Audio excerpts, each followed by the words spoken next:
এই লেকচার এখানে আজকের টপিকটা হচ্ছে মুহাম্মদ সাল্লাল্লাহু আলাইহি সাল্লাম পৃথিবীর বিভিন্ন ধর্মগ্রন্থে তার বর্ণনা। অনেক লোকেরই ভুল ধারণা আছে যে ইসলাম একটা নতুন ধর্ম যেটা পৃথিবীর বুকে এসেছে 1400 বছর আগে, আর নবী মুহাম্মদ সাল্লাল্লাহু আলাইহি সাল্লাম হলেন এই ধর্মের প্রতিষ্ঠাতা। সত্যি বলতে ইসলাম পৃথিবীতে আছে সেই সুদূর অতীত থেকেই, যখন প্রথম মানুষটা পৃথিবীতে হেঁটে বেড়াতো। আর মুহাম্মদ সাল্লাল্লাহু আলাইহি সাল্লাম তিনি এই ধর্মের প্রতিষ্ঠাতা নন, তবে তিনি হলেন সর্বশেষ ও চূড়ান্ত নবী, আল্লাহ সুবহানাহু ওয়া তাআলার আল্লাহর শেষ রাসূল। তাকে পাঠানো হয়েছে সব মানুষের জন্য। আমাদের পবিত্র কোরআন বলছে, সূরা ফাতিরের 24 নম্বর আয়াতে উল্লেখ করা হয়েছে, ওয়া ইন মিন উম্মাতিন ইল্লা খালা ফিহা নাযীর, এমন কোন সম্প্রদায় নেই যেখানে আমি সতর্ককারী পাঠাইনি। পবিত্র কোরআনের সূরা রাদের 7 নম্বর আয়াতে উল্লেখ করা হয়েছে, ওয়া কুল্লি কওমিন হাদ, প্রত্যেক সম্প্রদায়ের জন্য আমি পথপ্রদর্শক পাঠিয়েছি। নাম ধরে পবিত্র কোরআনে আল্লাহ তাআলার 25 জন নবীর নাম আছে। যেমন ধরেন আদম, নূহ, ইব্রাহিম, মুসা, যিশু, মুহাম্মদ, তারা সকলেই শান্তিতে থাকুন। পবিত্র কোরআনে আল্লাহ সুবহানাহু ওয়া তাআলার 25 জন নবীর নাম উল্লেখ করা আছে। তবে আল্লাহ তাআলা কোরআনে আরো বলেছেন, সূরা নিসার 164 নম্বর আয়াতে উল্লেখ করা হয়েছে। এছাড়াও সূরা গাফিরের 78 নম্বর আয়াতে উল্লেখ করা হয়েছে, আমি আগে তোমাকে বলেছি কিছু নবীদের কথা, কিছু রাসূলদের কথা, বাকিদের কথা বলিনি। তার মানে পবিত্র কোরআনে সব নবী রাসূলের নাম উল্লেখ করা নেই। আর আমাদের নবীজি মুহাম্মদ সাল্লাল্লাহু আলাইহি সাল্লাম বলেছেন, এটা একটা সহিহ হাদিস, এটার উল্লেখ আছে মিশকাত আল মাসাবিতে 3 নম্বর খণ্ডের হাদিস নম্বর 5737। আমাদের নবীজি মুহাম্মদ সাল্লাল্লাহু আলাইহি সাল্লাম বলেছেন যে আল্লাহ সুবহানাহু ওয়া তাআলা এই পৃথিবীতে প্রায় 1,24,000 পয়গম্বর পাঠিয়েছেন। তবে নাম ধরে পবিত্র কোরআনে 25 জনের কথা বলা হয়েছে। কিন্তু এই সব রাসূল যারা এসেছেন সর্বশেষ নবী মুহাম্মদ সাল্লাল্লাহু আলাইহি সাল্লামের আগে, তারা এসেছিলেন শুধু তাদের সম্প্রদায়ের জন্য। আর তারা যে কথাগুলো প্রচার করেছেন সেই কথাগুলো মেনে চলা দরকার ছিল একটা নির্দিষ্ট সময়ের জন্য। যেসব নবী রাসূল মুহাম্মদ সাল্লাল্লাহু আলাইহি সাল্লামের আগে এসেছিলেন তারা এসেছিলেন শুধুমাত্র তাদের সম্প্রদায়ের জন্য। যেমন ধরেন ঈসা আলাইহিস সালাম, খ্রিস্টানরা যাকে বলে যীশু খ্রিস্ট, তিনি এসেছিলেন শুধু ইহুদিদের জন্য, ইসরায়েলীদের জন্য। আল্লাহ পবিত্র কোরআনে বলেছেন, সূরা ইমরানের 49 নম্বর আয়াতে উল্লেখ করা হয়েছে যে ঈসা নবী বা যীশু খ্রিস্ট তিনি ছিলেন বনী ইসরায়েলের জন্য একজন নবী, ইসরায়েলের সন্তানদের জন্য। এছাড়াও একই ধরনের কথা আছে সূরা সাফে 6 নম্বর আয়াতে উল্লেখ করা হয়েছে যে যীশু খ্রিস্ট নিজের মুখে বলেছেন ইসরায়েলবাসীদের উদ্দেশ্যে, আমাকে এখানে আল্লাহর রাসূল হিসেবে পাঠানো হয়েছে। আর একই ধরনের কথা এমনকি পবিত্র বাইবেলেও আছে। বাইবেলে উল্লেখ করা আছে গসপেল অফ ম্যাথিউ 10 নম্বর অধ্যায়ের 5 ও 6 অনুচ্ছেদে যীশু খ্রিস্ট তার নিজের মুখে বলেছেন, তিনি তার শিষ্যদের বলছেন যে তোমরা কেউ জেন্টাইলদের পথ অনুসরণ করো না। এই জেন্টাইল কারা? যারা ইহুদি না, হিন্দুরা, মুসলিমরা। তোমরা কেউ জেন্টাইলদের পথ অনুসরণ করো না, আর তোমরা কেউ সামারিটিন শহরে প্রবেশ করবে না, তার বদলে তোমরা ইসরায়েলের শহরে প্রবেশ করবে। একই ধরনের কথা আছে গসপেল অফ ম্যাথিউ 15 নম্বর অধ্যায়ের 24 অনুচ্ছেদে, যেখানে যীশু খ্রিস্ট তার নিজের মুখে বলেছেন যে আমাকে পাঠানো হয়েছে শুধুমাত্র ইসরায়েলবাসীদের পথ দেখানোর জন্য। তার মানে হচ্ছে যে কোরআন এবং বাইবেলের কথা অনুযায়ী যীশু খ্রিস্টকে পাঠানো হয়েছিল শুধুমাত্র বনী ইসরায়েলীদের জন্য, শুধুমাত্র ইহুদিদের জন্য, ইসরায়েলের সন্তানদের জন্য। তবে নবীজি মুহাম্মদ সাল্লাল্লাহু আলাইহি সাল্লাম ছিলেন সর্বশেষ আর চূড়ান্ত নবী। লেকচারের শুরুতেই আমি পবিত্র কোরআনের একটা আয়াত বলেছিলাম, সূরা আহজাবের 40 নম্বর আয়াতে উল্লেখ করা হয়েছে, বলা হয়েছে, মা কানা মুহাম্মাদুন আবা আহাদিম মির রিজালিকুম ওয়ালাকিন রাসূলুল্লাহ ওয়া খাতামুন নবিয়্যিন ওয়া কানা আল্লাহু বিকুল্লি শাইইন আলিমা। মুহাম্মদ সাল্লাল্লাহু আলাইহি সাল্লাম তিনি তোমাদের মধ্যে কোনো পুরুষের পিতা নন, তবে তিনি হলেন আল্লাহর প্রেরিত রাসূল, আর তিনি হলেন নবুয়তের সিলমোহর। নিশ্চয়ই আল্লাহ তাআলা সব বিষয়ে জানেন। যেহেতু মুহাম্মদ সাল্লাল্লাহু আলাইহি সাল্লাম ছিলেন আল্লাহর সর্বশেষ ও চূড়ান্ত রাসূল, সেজন্য তাকে শুধুমাত্র মুসলিমদের জন্য পাঠানো হয়নি বা আরবদের জন্য। আল্লাহ পবিত্র কোরআনে বলেছেন, সূরা আনবিয়ার 107 নম্বর আয়াতে উল্লেখ করা হয়েছে, ওমা আরসালনাকা ইল্লা রাহমাতাল লিল আলামিন, আমি তো তোমাকে পাঠিয়েছি শুধুমাত্র বিশ্বজগতের প্রতি রহমত হিসেবে, প্রাণী জগতের প্রতি একটা রহমত হিসেবে, পুরো মানুষ জাতির প্রতি রহমত হিসেবে। এরপর পবিত্র কোরআনে সূরা সাবার 28 নম্বর আয়াতে উল্লেখ করা হয়েছে, ওয়ামা আরসালনাকা ইল্লা কাফাতাল লিন্নাস বাশিরাও ওয়া নাযিরাও, আমি তো তোমাকে পাঠিয়েছি পুরো মানুষ জাতির রাসূল হিসেবে, সুসংবাদ দেবে আর পাপ কাজে সতর্ক করবে। কিন্তু অধিকাংশ মানুষই একথা জানে না। যেহেতু মুহাম্মদ সাল্লাল্লাহু আলাইহি সাল্লাম ছিলেন সর্বশেষ ও চূড়ান্ত নবী, আমাদের নবীজির পরে অন্য কোনো রাসূল বা নবী আসবেন না, সেই কারণেই তাকে শুধু মুসলিমদের জন্য পাঠানো হয়নি অথবা আরবদের জন্য, তাকে পাঠানো হয়েছিল পুরো মানুষ জাতির জন্য। আমরা মুসলিমরা আমরা বিশ্বাস করি যে পবিত্র কোরআন এটা হলো আল্লাহ তাআলার বাণী, এটা হলো আল্লাহ তাআলার সর্বশেষ আসমানি কিতাব। তাই কোরআন যা বলছে আমরা সেটা মানি। সেজন্যই আমরা এটাও মানি যে নবী মুহাম্মদ সাল্লাল্লাহু আলাইহি সাল্লাম হলেন সর্বশেষ ও চূড়ান্ত নবী, আর এটাও মানি তাকে পাঠানো হয়েছে পুরো মানুষ জাতির জন্য। তবে বেশিরভাগ অমুসলিম, সাধারণভাবে সব অমুসলিমই, তারা বিশ্বাস করে না যে কোরআন এটা আল্লাহর বাণী, আর সে কারণে তারা মানতে চায় না যে নবী মুহাম্মদ সাল্লাল্লাহু আলাইহি সাল্লাম হলেন আল্লাহর সর্বশেষ ও চূড়ান্ত নবী, তিনি এসেছেন পুরো মানুষ জাতির জন্য। এ কারণে অমুসলিমদেরকে বোঝানোর জন্য আমি এখানে সাহায্য আর নির্দেশনা নেব পবিত্র কোরআনের একটি আয়াত থেকে। আর আমার মতে এই আয়াতটাতে আছে দাওয়ার চাবিকাঠি, অমুসলিমদেরকে বোঝানোর মূল মন্ত্র। পবিত্র কোরআনে সূরা ইমরানের 64 নম্বর আয়াতে উল্লেখ করা হয়েছে, তাআলাউ ইলা কালমাতিন সাওয়াইন বাইনানা ওয়া বাইনাকুম, এসো সেই কথায় যাহা আমাদের এবং তোমাদের মধ্যে এক। যখন আমরা অন্য ধর্মের মানুষের কথা বলবো, সবচেয়ে ভালো পদ্ধতি যেটা পবিত্র কোরআনে বলছে, এসো সেই কথা যাহা আমাদের এবং তোমাদের মধ্যে এক। আসলে আমরা দেখি যে পৃথিবীর বিভিন্ন প্রধান প্রধান ধর্মগ্রন্থগুলোতে আমাদের নবীজি মুহাম্মদ সম্পর্কে কি বলা হয়েছে। তাহলে এই অমুসলিমরা যদি বিশ্বাস করে এই ধর্মগ্রন্থগুলো যেটা তাদের ধর্মের, যদি সেই ধর্মগ্রন্থে উল্লেখ থাকে, যদি তারা মনে করে যে এটা আল্লাহর বাণী, তাহলে সেই ধর্মগ্রন্থের কথাগুলোও তাদের মানতে হবে। আসুন প্রথমেই আমরা দেখি হিন্দু ধর্মগ্রন্থগুলোতে নবী মুহাম্মদ সাল্লাল্লাহু আলাইহি সাল্লাম সম্পর্কে কি বলা হয়েছে। হিন্দু ধর্মগ্রন্থগুলোকে মোটামুটিভাবে ভাগ করা যায় প্রধানত দুই ভাগে, যেমন শ্রুতি আর স্মৃতি।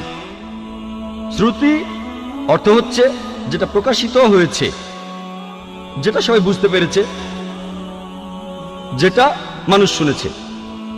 এই শ্রুতি বিভিন্ন হিন্দু বিশেষজ্ঞদের মতে প্রচলিত আছে যে শ্রুতি হলো ঈশ্বরের বাণী। এটাও প্রধানত দুই ভাগে বিভক্ত, বেদ ও উপনিষদ। বেদ এই সংস্কৃত শব্দটা এসেছে বিদ থেকে, যার অর্থ হচ্ছে মানুষের জ্ঞান। আর বেদ প্রধানত চার প্রকার: ঋগ্বেদ, যজুর্বেদ, সামবেদ ও অথর্ববেদ। যদিও এই বেদগুলো ঠিক কোন সময় থেকে পৃথিবীতে আছে সেটা কেউ জানে না, তবে স্বামী দয়ানন্দ সরস্বতীর কথা অনুযায়ী, যিনি হলেন আর্য সমাজের প্রতিষ্ঠাতা, তিনি বলেছেন যে এই বেদগুলো আসলে এগুলোর বয়স হচ্ছে 131 কোটি বছর। তবে এই বিশেষজ্ঞদের বেশিরভাগই তারা বলেন বেদের বয়স আনুমানিক 4000 বছর। পৃথিবীর কোন অংশে এই বেদ প্রথম এসেছিল সেটা আমরা কেউ জানি না,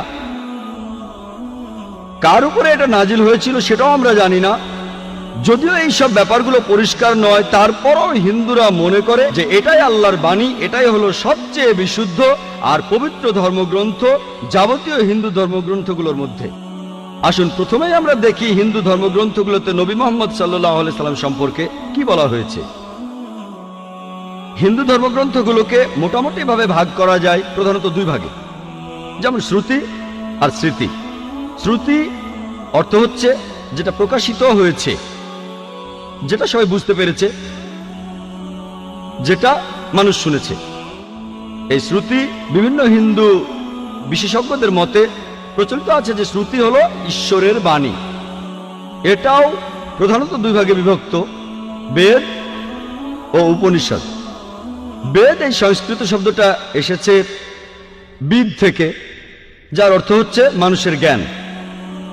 আর বেদ প্রধানত 4 প্রকার: ঋগ্বেদ, যজুর্বেদ, সামবেদ ও অথর্ববেদ। যদিও এই বেদগুলো ঠিক কোন সময় থেকে পৃথিবীতে আছে সেটা কেউ জানে না, তবে স্বামী দয়ানন্দ সরস্বতীর কথা অনুযায়ী, যিনি হলেন আর্য সমাজের প্রতিষ্ঠাতা, তিনি বলেছেন যে এই বেদগুলো আসলে এগুলোর বয়স হচ্ছে 131 কোটি বছর। তবে এই বিশেষজ্ঞদের বেশিরভাগই তারা বলেন বেদের বয়স আনুমানিক 4000 বছর।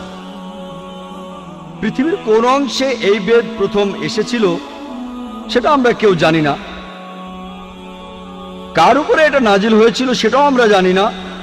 যদিও এই সব ব্যাপারগুলো পরিষ্কার নয়, তারপরও হিন্দুরা মনে করে যে এটাই আল্লাহর বাণী, এটাই হলো সবচেয়ে বিশুদ্ধ আর পবিত্র ধর্মগ্রন্থ যাবতীয় হিন্দু ধর্মগ্রন্থগুলোর মধ্যে।